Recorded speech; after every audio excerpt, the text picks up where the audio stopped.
worries, my friends. I'll be briefer this morning.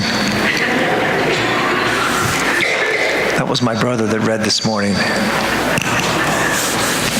Do the voices sound alike?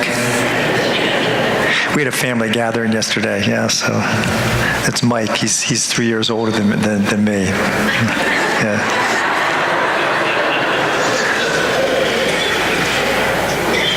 I guess we don't always have to point those things out, do we, my friends? You know, before I begin, I also want to just mention this first. If you ever need to write a religious passage to somebody and just kind of bless them, that first reading from Numbers, it's just a beautiful little passage.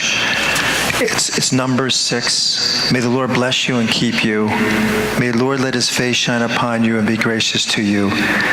The Lord look kindly upon you and give you peace. What a beautiful little blessing. So if you need that, my friends, it's a wonderful way to do that. Just remember that. This is the time of year we make all sorts of resolutions, don't we? And I was reading an article this past week about a couple that was in Italy 2 years ago, and then last year they were in Mexico, both over New Year's. And when they were in Florence 2 years ago, they saw all sorts of things flying out of windows and things like all this trash on the streets. And they were wondering what it was all about on New Year's Eve.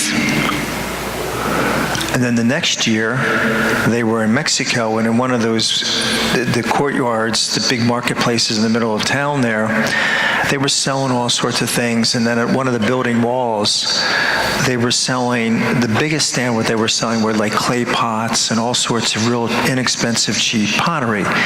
They would buy these things, and then they would get up and throw them against the wall. And all sorts of laughing, carrying on.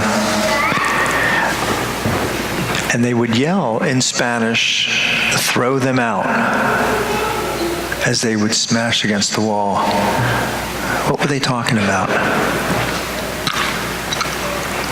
Throw out the old resentments, throw out the old fears, throw out the old habits, and throw out the old sins. You know, we make these resolutions, my friends. Oh, I want to do certain things. I want to work out more. I want to do this and that. But, you know, the biggest thing that you and I can do is we need to leave behind stuff. You know, we carry this garbage with us, don't we? And I do too, from one year to the next. And meanwhile, this baggage that we're carrying with all these grudges and fears hanging on our backs, they have a beautiful custom. Smash them against the wall.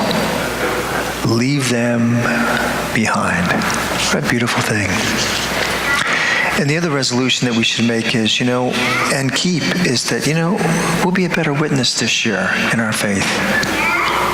You know, we do these other resolutions, but sometimes our faith isn't involved with that. Be a good witness.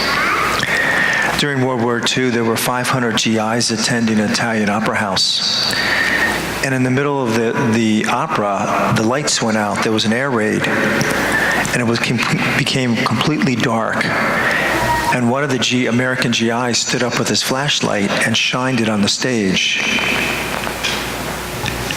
And then all of a sudden, all the rest of the 499 American servicemen took their flashlights and shined the flashlight on the stage and lit the whole stage up.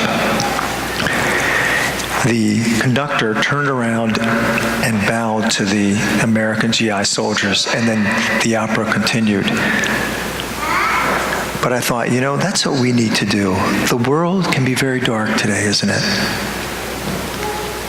And you know, we need to be that light. Like that one light wasn't enough to light the stage, but when there was a bunch of them, it lit that stage up.